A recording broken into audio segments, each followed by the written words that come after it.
Alright everybody, it's time to buckle up and let's review the autonomic nervous system as applied to the abdomen and pelvis. Now the good news, there's a lot of redundancy between what we covered here and the thorax, and really the abdomen and pelvis are really just a modification of that existing scheme, so there's not a whole lot of new information to learn, just a little bit of a twist on an old theme.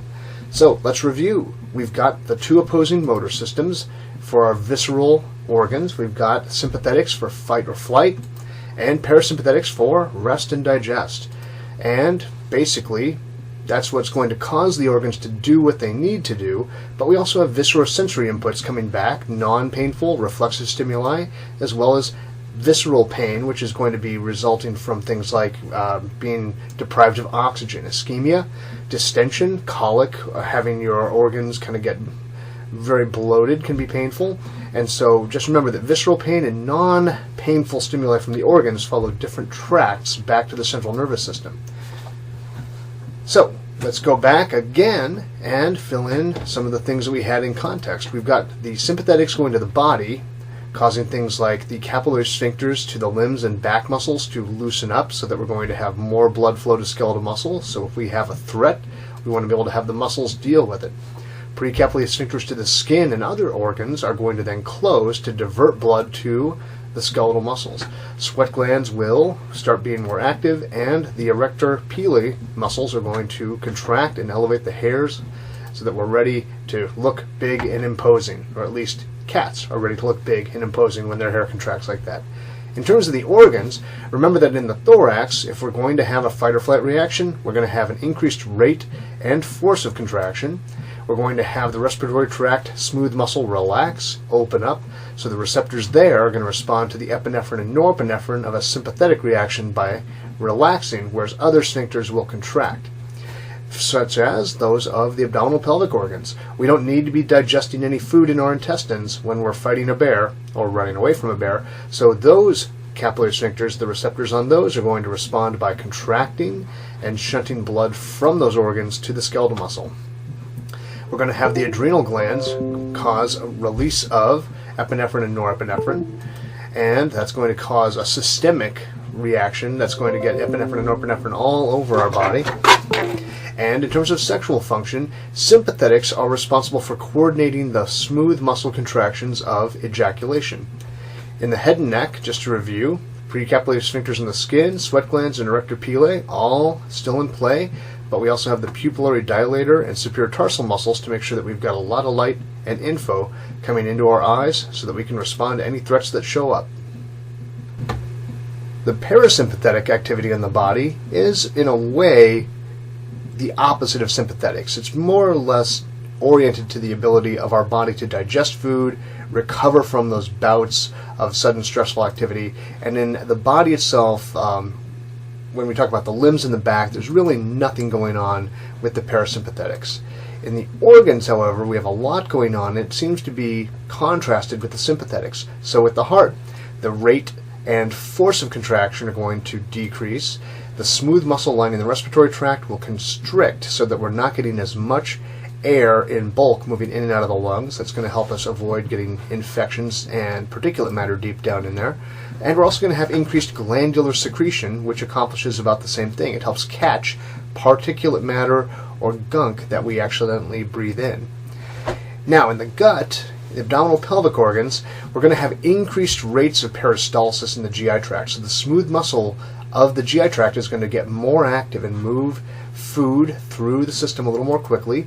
The glands in the tract, as well as the glands that are associated with the tract, will likely increase their secretion. In terms of the bladder, we're going to have increased tone of the actual detrusor muscles. So the bladder will contract and try to expel urine, and the very nearby smooth muscle sphincter at the base of the bladder will relax. So once again, we have different receptors causing this smooth muscle to react differently to the same signal. Now, hopefully we've got both our urinary and anal sphincters under control of our skeletal muscles so that we're able to maintain our dignity and get to the restroom at an appropriate time. In terms of sexual function, parasympathetics relax the smooth muscle sphincters that allow blood to get into the erectile tissues of the genitalia, and that's going to allow engorgement of the clitoris or the penis. In the head and neck, we're going to have the same basic idea where glandular secretion increases and one or two special things. So the lacrimal and salivary glands are going to become more active. That's going to be cranial nerves 7 and 9 primarily. Glands of the air sinuses and pharynx, the glands that keep particulate matter from getting too far down our respiratory tract, will be more active. And then cranial nerve 3, with the pupillary constrictor muscle and the ciliary body, are going to contract. And contraction of those circular smooth muscle fibers will narrow them, so the pupil gets constricted a little narrower, and the ciliary body gets smaller. Therefore, the lens doesn't have as much force placed on it by those zonular fibers, and the lens rounds up and allows us to accommodate and see closer objects. Now, here's the same exact slide from last time, so you're welcome. And I just want to hit home that when we talk about sympathetics and parasympathetics, we're talking about a 2-neuron chain. The preganglionic neuron is always somewhere in the central nervous system. Always, always, always. It sends out an axon, and it's going to synapse with a postganglionic neuron somewhere in a peripheral ganglion, somewhere outside of the central nervous system. In the case of sympathetics and parasympathetics, this is always going to be acetylcholine, right there. Now the postganglionic neuron, which is somewhere out in the body, will then send its postganglionic axon to synapse with the target tissue and have its effect. The sympathetic postganglionic neurotransmitter is going to be epinephrine, norepinephrine typically, although with sweat glands it's still acetylcholine, and the parasympathetics, it's just acetylcholine. And the difference in effect relies on what receptor those target organs are expressing. So, once again, for the purpose of the test, know where the preganglionic cell is in the CNS, know where the postganglionic cell is in the peripheral part of the body, and be able to trace from 1 to 2 and from the peripheral ganglion to the target tissue. And that is what the rest of this lecture is pretty much going to be devoted to. So, review. The sympathetic preganglionic nerve cell bodies are always in the IML, intermedial lateral cell column, somewhere between T1 and L2. They're going to exit through the anterior roots, join the spinal nerve, and project to the sympathetic chain, or the paravertebral ganglia that are within the sympathetic chain, by passing through a white rami communicans. So this little bridge takes it to the paravertebral ganglia right there. That's always true with any sympathetic nerve. So remember, that's always true for sympathetics. What happens after that can depend on what area of the body we're projecting to. So in the case of sympathetics, they can follow that chain, and they can then ascend and synapse. They can descend or synapse. They can synapse in the ganglion in which they enter, and they can also come in, pass through, not synapse in the paravertebral ganglia of the sympathetic chain at all, but instead synapse somewhere out here in a peripheral ganglia. So we can travel all the way out to this peripheral ganglia somewhere outside the central nervous system, and then that synapse will occur, and then the postganglionic axon will go to its target organ. Boom.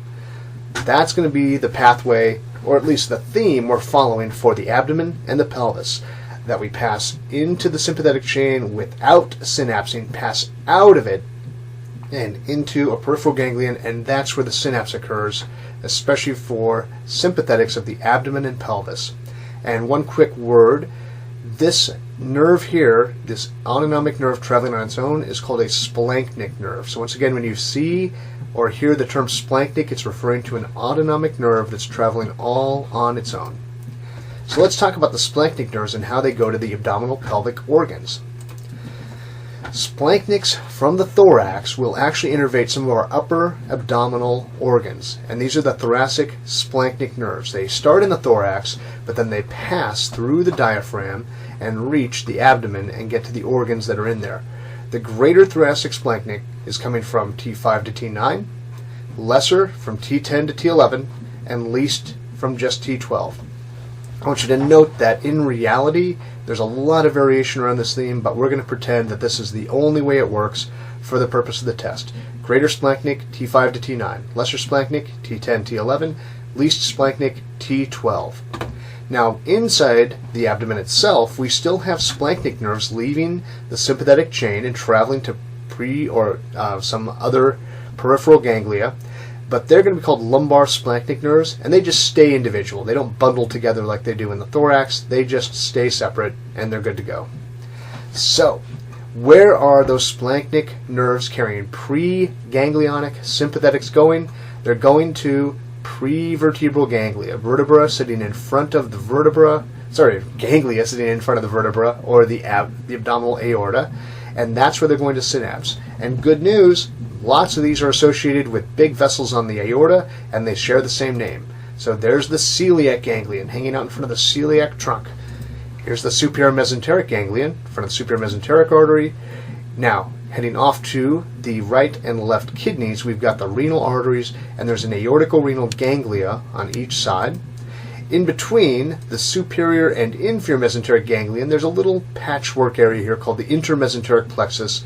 It has some nerve cells scattered throughout it, but for the purpose of the test, we're going to pretend the only place we have these nerve cells is here, here, here, here, and then further down here in the pelvis.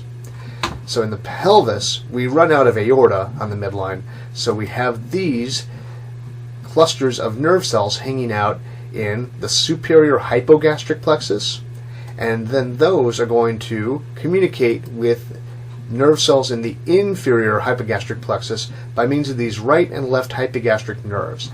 Now, what this illustration is not conveying very well, we'll see a little bit better in a minute, is that the rectum, the uterus, the cervix, the bladder, the prostate, all the abdominal organs are kind of sandwiched between these hypogastric nerves here and the left and right inferior hypogastric plexi here.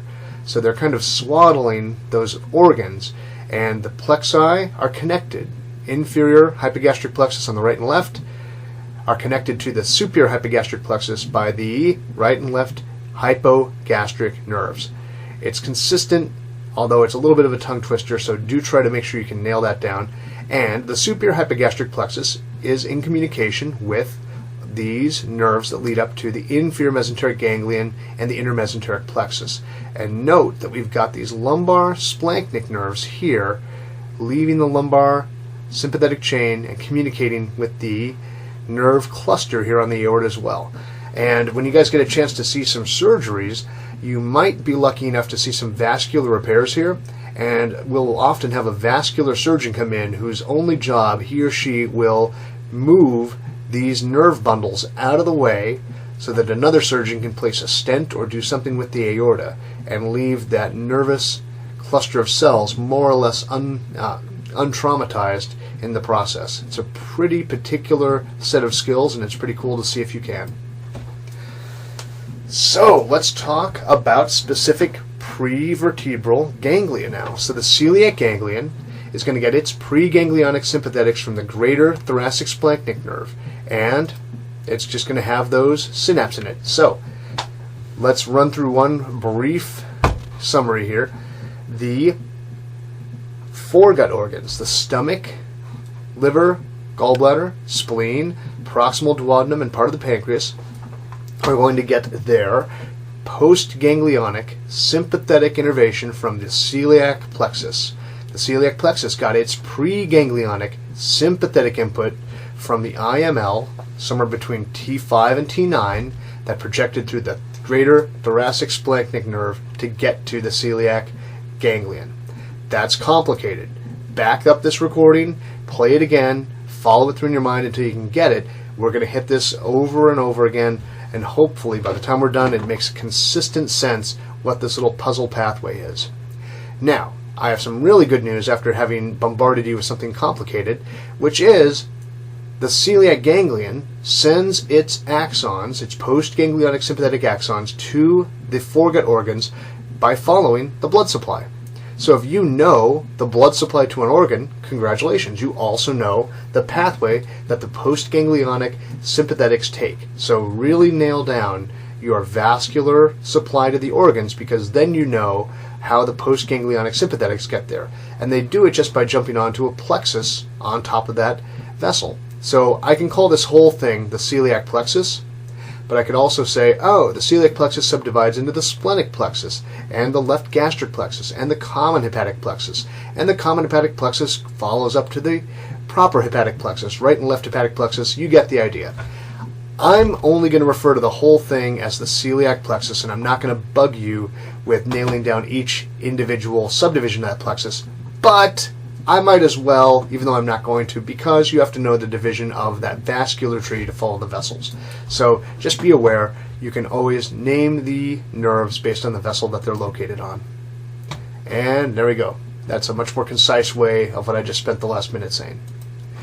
Now, let's move down to our next preganglionic cluster of nerve cells, the superior mesenteric ganglion. It's going to get its preganglionic axons from the lesser splanchnic nerve. That's T10, T11 in origin. Now, once that gets to the superior mesenteric plexus, it's going to synapse, and then the postganglionic sympathetics just follow the branching of the superior mesenteric artery. So it's going to be the nerve supply, the postganglionic sympathetic nerve supply to the midgut organs. So distal duodenum, small intestine, appendix, cecum, ascending colon, transverse colon, they're all going to follow the branching of those arteries to those organs. Now the aortico-renal ganglia on the right and left side, going to the right and left kidneys, they're going to get their preganglionic axons from the lesser T10, T11 and least T12 splanchnic nerves. And thereafter the postganglionic sympathetics will travel to the kidney to help control blood supply there. And we're also going to have some axons passing through to the suprarenal or adrenal glands here, but there's a little bit of a twist to that, and we'll revisit that in a little bit of time. These are also going to be supplying the proximal ureter, so just be aware, function of the ureter close to the kidney is going to rely on postganglionic sympathetics from the aortico-renal ganglion. Moving a little further down, inferior mesenteric ganglion right here is going to supply the hindgut organs, the descending colon, the sigmoid colon, the rectum. But we've run out of thoracic splanchnics at this point. Thoracic splanchnics, greater went to the celiac, lesser went to superior mesenteric, lesser and least contributed to the aortico-renals, and maybe there's a little bit of contribution further down here, a little bit of shared innervation into the gonads, but they don't make it all the way down to the inferior mesenteric. So its preganglionic sympathetic axons are coming from the lumbar splanchnic nerves. Here, could maybe pretend one works its way up there, but those lumbar splanchnic nerves are bringing preganglionic sympathetic axons to the inferior mesenteric ganglion, and they're going to synapse there, and they're going to follow branches of the inferior mesenteric artery out to the hindgut organs. And for the purpose of this course, we're just going to call all of that the inferior mesenteric plexus, but as before, we could subdivide it into a left colic plexus, a sigmoid plexus, superior rectal plexus, and so on. And that takes care of the GI organs. That's taking care of our abdominal organs. We're in pretty good shape there. Hooray. Let's talk pelvics now. We're going to have cell bodies in the superior and inferior hypogastric plexus receive preganglionic sympathetics from a few different sources. They're going to be coming from the lumbar splanchnics here to the superior hypogastric, but we also have some sympathetics coming from the sacral levels traveling in there as well. Those are called sacral splanchnics. So lumbar and sacral splanchnics feed into the superior hypogastric plexus and the inferior hypogastric plexus.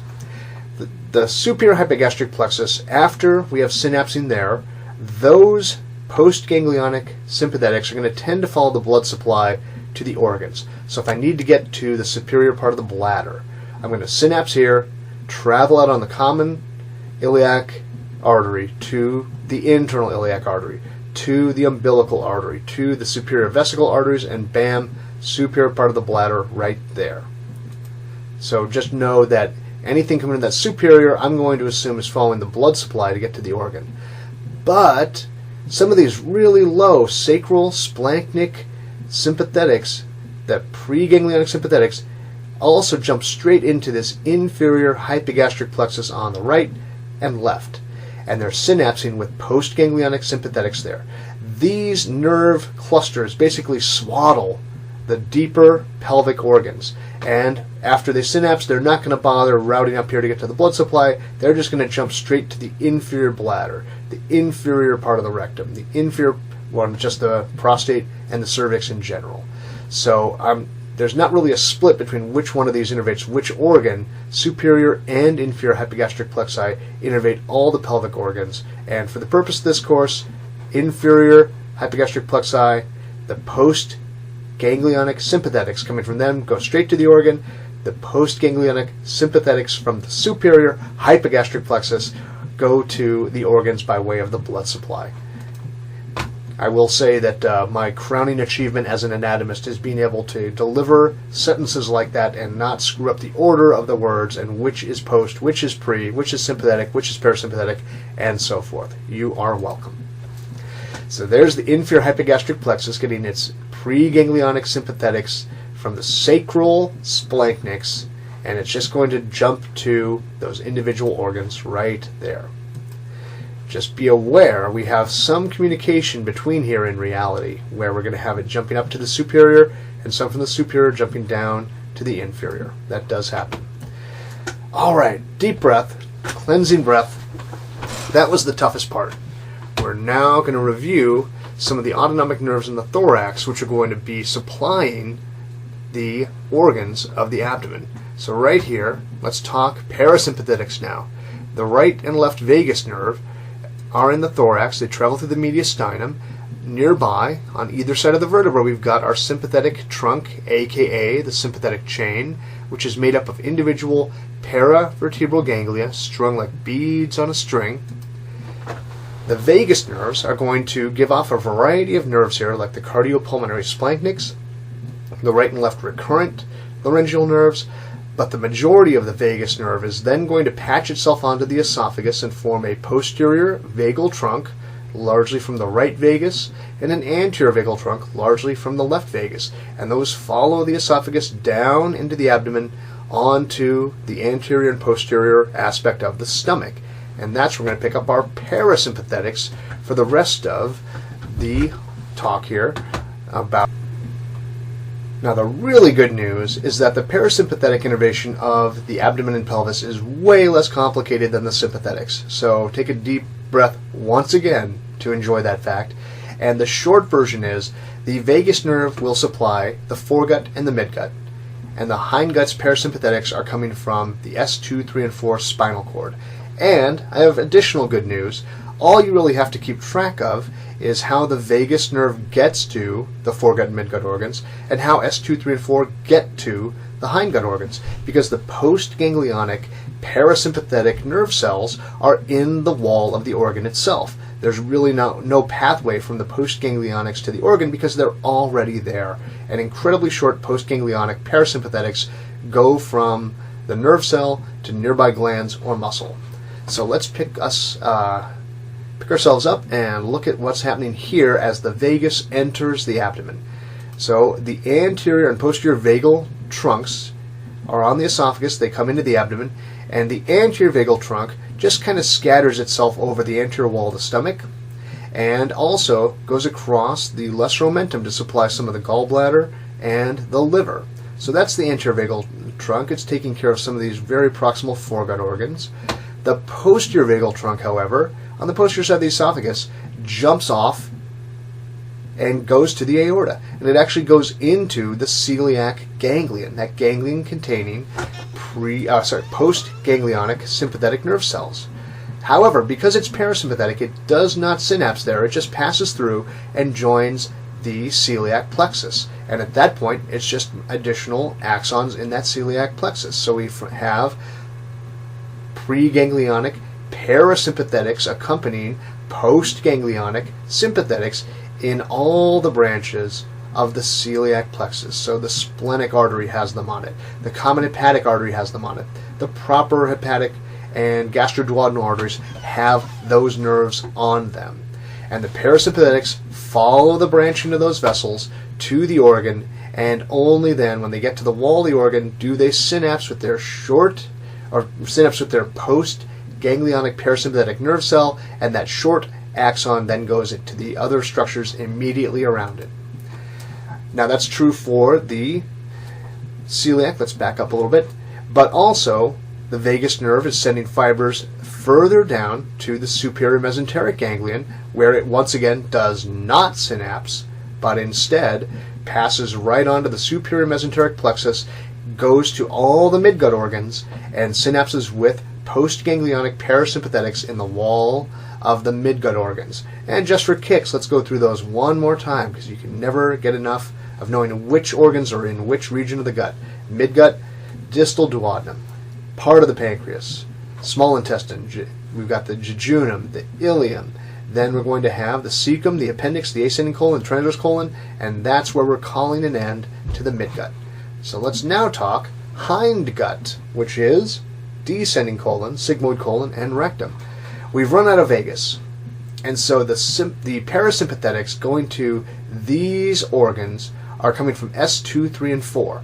And that S2, 3, and 4 spinal cord is going to send these preganglionic parasympathetic nerves from the spinal cord, basically the IML of the mid-sacral spinal cord.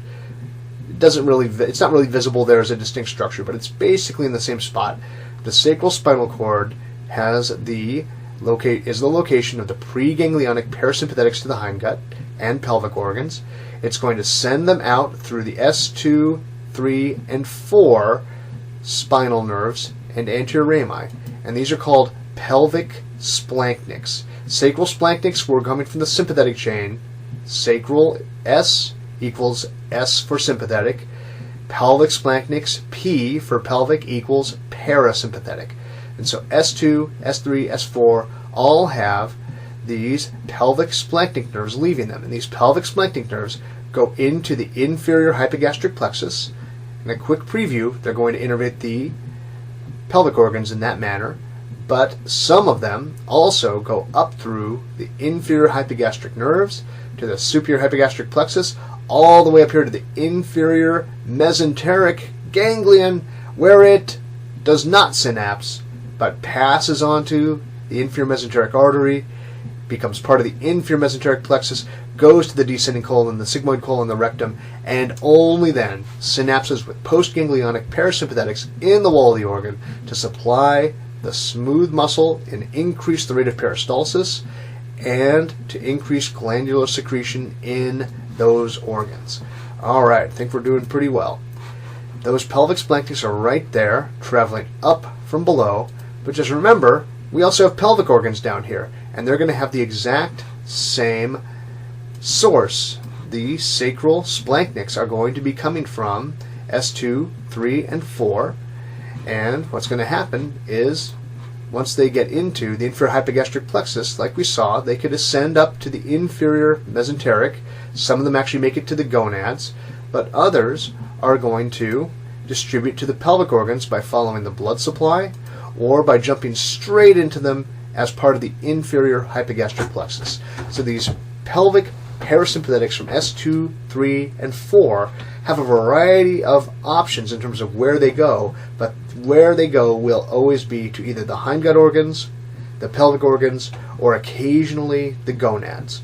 I will give you a quick hint that I'm not going to ask you about the gonads because they tend to have a little bit of blending of the upper and lower sources for their parasympathetics, so we're going to leave those be for right now. And once again, we got to beat this point to death. Once they get to the organ, they're going to synapse with postganglionic parasympathetics in the wall of that organ. And these nerve cells go by a variety of names. We can call the whole thing the enteric nervous system. And if you've ever heard about your gut having its own brain, this is what people are talking about. The nerve cells that are scattered throughout the various layers of the okay, paging Dr. Freud. All right, instead of editing that last faux pas out, I'm going to leave it in. That's my little treat to you guys. But, so innervation of the gut with a G is going to be accomplished by these postganglionic parasympathetic cells that are scattered throughout it. And these have a variety of names: the submucosal plexus, the myenteric plexus, the subserosal plexus, and we can sum all of those together as the enteric nervous system. And if you've ever heard about your gut having its own brain, that's what they're talking about, the enteric nervous system. is basically just the summation of all these nerve cells, and they interconnect very, very intimately with each other to the degree that you don't need your sympathetics, parasympathetics, or even other hormonal signals to cause peristalsis and secretion. The gut will actually coordinate that all on its own. The problem for the gut is it will not actually respond to changes in the environment without inputs from the sympathetics or parasympathetics. So the sympathetics will slow it down, parasympathetics will speed it up, but it's entirely capable of working on its own, and that's the enteric nervous system, and we can pretty much just call all those little nerve cells the de facto post-ganglionic parasympathetic nerve cells of this organ, and their short axons will go to the target tissues, smooth muscle, and glands. One of the problems that can occur here is that if you don't have those post-ganglionic parasympathetic nerve cells, the muscles that they're trying to innervate will become totally contracted. So without input, the smooth muscle will just constrict. And the source for these post-ganglionic parasympathetics, as well as indeed all the peripheral ganglion of the body, the posterior root ganglia, all the cranial nerve ganglia, the prevertebral ganglia like the celiac and superior mesenteric ganglia, and all the parasympathetic post-ganglionic ganglia scattered throughout every organ, they all come from neural crest cells. And neural crest cells have to migrate to their location. And they occasionally fail to migrate into the distal colon, so the rectum and part of the sigmoid colon, causing that part of the colon to become tonically contracted and really just clamp down. This is called congenital megacolon, or Hirschsprung's congenital megacolon, and it basically means that you can't move fecal material past that blockage very easily. And if you ever get to go to Philadelphia, make time to go to the Mutter Museum, M-U-T-T-E-R. U has an umlaut over it, just in case you're a stickler for that. But inside that museum, they have a megacolon that was removed from a man, I believe, in his 20s, around the turn of the century, and it was said that he had a bowel movement every 2 to 3 weeks, and he just had this massive backup of fecal material into the colon, and it's about the size of a brass instrument. It's just huge. So get a chance to check that out if you can. Children who are born with this condition, there are surgeries available that are able to help move their intestines so that they can get fecal material past this blockage point. But it is something to be concerned about, especially if you have bloating and lack of bowel movement and meconium in an infant. So now let's take a look at the pelvis itself and see how these nerves are actually laid out. We've got the inferior hypogastric plexus here. We're looking at it as though the left side of the body has been removed, and we've got the organs pulled a little bit out of the way, so we can see the right inferior hypogastric plexus. Now just be aware, even though I won't subdivide it to this degree on the test, that you can also subdivide this plexus into a rectal, a uterovaginal, and vesical plexus going to the rectum, the vagina and the uterus, as well as the bladder respectively. And then here's that inferior hypogastric plexus receiving preganglionic parasympathetics from the pelvic splanchnics, and also getting sacral splanchnics, preganglionic sympathetics from the sacral splanchnics that synapse in here, and it's connected by the right and left hypogastric nerve to the superior hypogastric plexus up here. In the male, same basic deal. We've removed the left side of the body, but the organs are in state, so we're looking at the left inferior hypogastric plexus right here, and we can subdivide that into the rectal, the vesical, and even the prostatic plexus. And I want you to be aware that the prostatic plexus is a real problem to deal with whenever there's prostatic cancer, because if you de-innervate or traumatize these nerves, their next stop after the prostate is the external genitalia, and it's going to cause sexual dysfunction if these nerves are unable to reach the erectile tissues of the genitalia.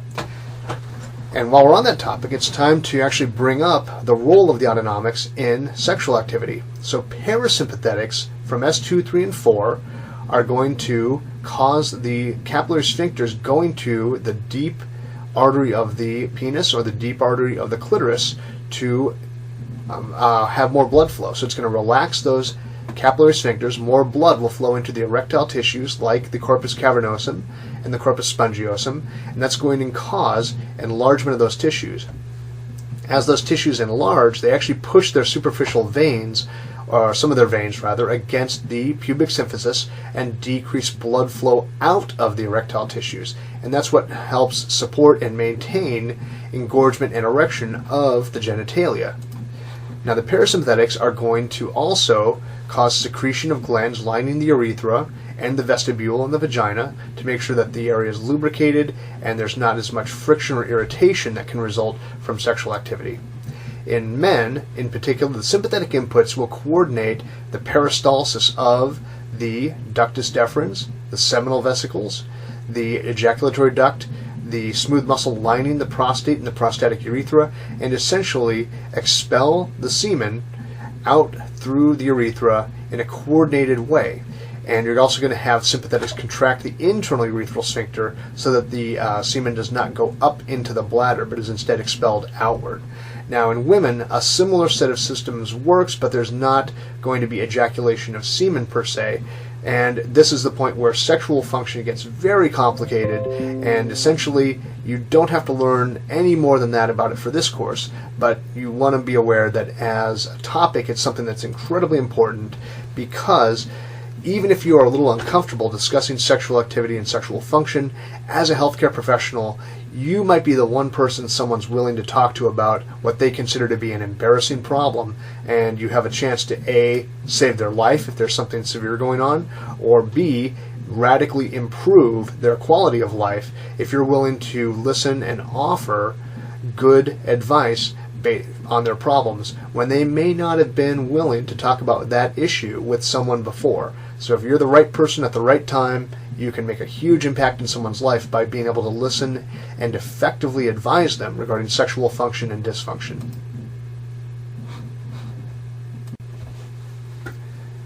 Now, when we're talking about the sensory activity from the organs, the abdomen and pelvis are largely similar to what we saw in the thorax. So we can divide it into painful and non-painful stimuli, and they all have to get to the central nervous system somehow. Now, in the case of non-painful stimuli, reflexes in the thorax, the same thing holds true in the abdomen, is that we have the parasympathetics being the highway that those visceral, reflexive, or non-painful stimuli follow back. So if you know the parasympathetic innervation of an organ, you know how the non-painful stimuli get back. They just follow it in reverse. So in the case of the foregut and midgut, they're going to be jumping onto the vagus nerve and conveying sensory input back to the CNS by following the vagus nerve up to the medulla, to the solitary nucleus, and that cardiorespiratory center does indeed control our heart rate and breathing rate, but it's also going to control some of the peristaltic and glandular secretory activity of the foregut and the midgut. Now, in the case of the hindgut and the pelvic organs, we're going to have the reflexive stimuli from those organs follow S2, 3, and 4. So they're going to go through the pelvic splanchnic nerves to get to the sacral spinal cord, and then up the sacral spinal cord to the medulla, and basically control the rate of peristalsis and secretion of the hindgut organs and some of the pelvic organs. So we're going to then have the vagal motor nuclei, or some intermediaries going to the sacral spinal cord, control and modulate the activity of our gut tube that way. So far, so good. There's a twist, however, in the pelvis, but the twist actually makes things a little bit easier, and it's all about the pelvic pain line. Now, the abdomen, just like the thorax, we're going to have painful stimuli. So in the case of these organs, ischemia, being twisted around their own blood supply, swelling due to excessive gas, colicky pain.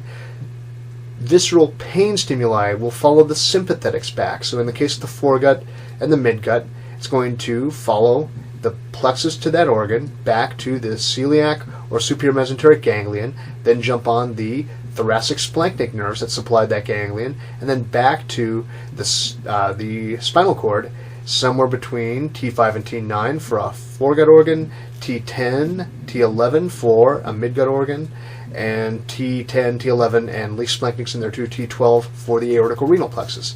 So that's how the sympathetics host the painful sensory axons coming back. Now, the change occurs here in the pelvis, and it's all about what's called the pelvic pain line. And the pelvic pain line just basically denotes anything covered by the peritoneum, like the top part of the bladder, the body and fundus of the uterus, and part of the rectum, is considered to be above the pelvic pain line. It's covered by peritoneum, it's above the pelvic pain line, and if an organ is above that line, it's superior to the pelvic pain line, it's the same pattern we saw in the abdomen and the thorax. Visceral pain will follow the sympathetics back to the CNS, and non-painful stimuli will follow their parasympathetics back to the CNS. Good to go. However, if we are talking about these pelvic organs below the peritoneum, below the pain line, it's even easier. Everything gets back to the CNS by following the parasympathetics. So S2, 3, and 4 will be conveying painful stimuli and non-painful stimuli back to the sacral spinal cord, which will then send those inputs back up to the medulla to be dealt with in the way they need to.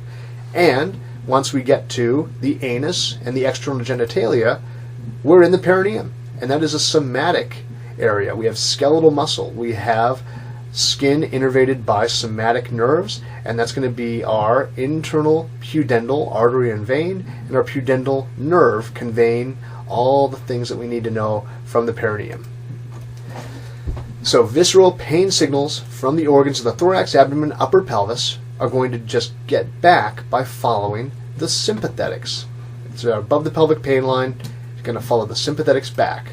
So let's pick on our heart one more time. Cardiopulmonary plexus goes to the cardiopulmonary splanchnic nerves, to the thoracic paravertebral ganglia, follow a white ramus back into the spinal nerve, and then it's going to pass into the posterior root because it's sensory to get to the posterior horn of the spinal cord, at which point it is going to go up to the CNS. If we are below the pelvic pain line, now we're going to have something like our, let's pick the cervix. We're going to have pain from the cervix mediated by the inferior hypogastric plexus. So that's going to receive that sensory nerve from the cervix, and it's going to go to the pelvic splanchnic nerves, S2, 3, and 4. Now we're below the pelvic pain line. So this pathway is actually true of reflexive non-pain stimuli as well as painful stimuli. And from there, we're going to go to the anterior ramus of S2, 3, and 4, to the spinal nerve S2, 3, and 4, and back to the posterior root for the S2, S3, S4 nerves, and then boom, we're into the spinal cord at the sacral level, once again posterior horn, because this is going to be sensory. Now, this is also how we can understand reflexive referred visceral pain. So it's the same set of slides, but because it's a complicated topic, we're going to walk through it one more time. So I've got pain from an organ following a sympathetic input back if I'm above the pelvic pain line, or it's following my parasympathetics, S2, 3, and 4, pelvic splanchnic nerves back if I'm in the area of the pelvis below the peritoneum, below the pelvic pain line. And those are coming in. They pass through the white rami into the spinal nerve, posterior horn, that's where their posterior root ganglion is with their cell body, and then into the posterior root to posterior horn in the spinal cord. It's going to synapse with its second order sensory neuron, which then decusates, joins the anterolateral system, goes up to the thalamus, and tells my brain, not my mind, tells my brain, hey, your cervix hurts, or maybe in my case, your prostate hurts.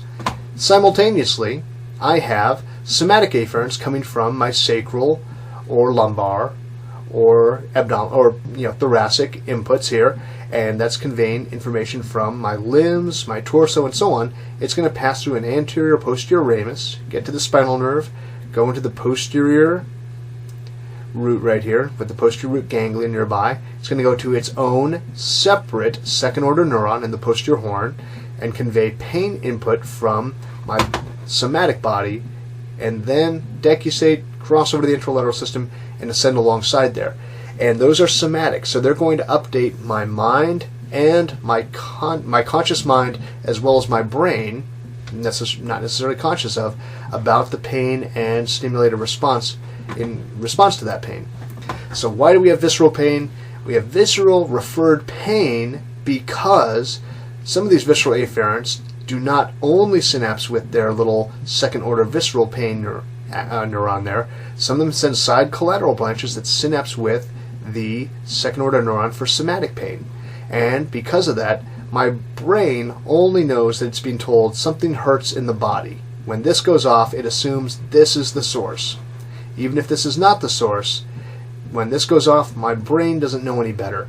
And so visceral pain can actually cause diffuse, poorly localized pain related to the innervation of that organ. So let's talk about a few. We mentioned the stomach and liver here. They're coming from T5 to T9 sympathetic input, and so their visceral pain pathway will follow T5 to T9 levels back to the spinal cord, and if they're going to cause referred pain, it'll be roughly in this T5 to T9 area.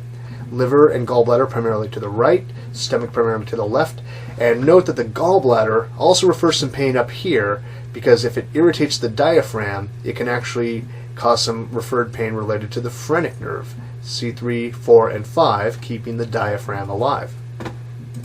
Here, the pancreas, being an organ that has inputs from both the foregut and midgut innervation, is going to have sympathetic inputs stretching all the way from the T5 to T9 levels, as well as T10, T11, because it's got the celiac and superior mesenteric ganglia providing innervation to it. It's going to have its visceral pain referred to a broad area just above the umbilicus here, as well as the lower back. And this stands repeating that if someone comes in, especially if they have unexplained weight loss and diffuse, poorly localized pain in their mid-back, their abdomen, you want to have pancreatic cancer or pancreatitis on your list of differentials. Doesn't mean that's what's causing it 100%, but you don't want to miss it, because pancreatic cancer does not give you too many chances to catch it before it metastasizes widely. Then the small intestine and large intestine. Small intestine tends to be a little superior umbilical region, whereas the large intestine tends to be a little more inferior. That's where referred pain from those organs is going to wind up. And I think I mentioned this when we were in person with the thorax, but just in case I didn't, you have all experienced referred pain from your small and or large intestine. If you've ever had abdominal cramps, that's what it is. And I'll just presume that at some point in your future you will have abdominal cramps once again. Distract yourself from the pain by noting the odd nature of it. If you've got cramping in your abdomen, you can't point at a spot where it is. It's not in a spot, it's in an area. It's a diffuse area. And it's basically your intestines screaming at you and triggering some of the somatic second-order neurons that are related to your abdominal wall. So even though the pain's not coming from your abdominal wall, it sure feels like it. But it's not in a spot, it's over a diffuse, poorly localized area. All right, now let's talk about a couple special cases. Special case number one is the adrenal or suprarenal gland. In this case, the sympathetics that are going to the adrenal medulla do not synapse in the celiac ganglion. So we have preganglionic sympathetics coming from the greater thoracic splanchnic nerve, and essentially they come in on the greater thoracic splanchnic nerve and pass through the celiac ganglion without synapsing and go straight to the adrenal medulla. And boom, that's it. Here's the deal though, the adrenal medulla cells secrete epinephrine and norepinephrine. What's the neurotransmitter for postganglionic sympathetics? Right? Norepinephrine, epinephrine. And essentially, these adrenal medullary cells are called chromaffin cells. In essence, are neural crest cells that were set to become prevertebral ganglia, but instead were fated to migrate into the adrenal cortex and become those chromaffin cells. So they're basically a postganglionic sympathetic neuron that, instead of having a target organ to synapse with, just dumps its neurotransmitter, epinephrine, norepinephrine, into the bloodstream to cause a systemic sympathetic reaction.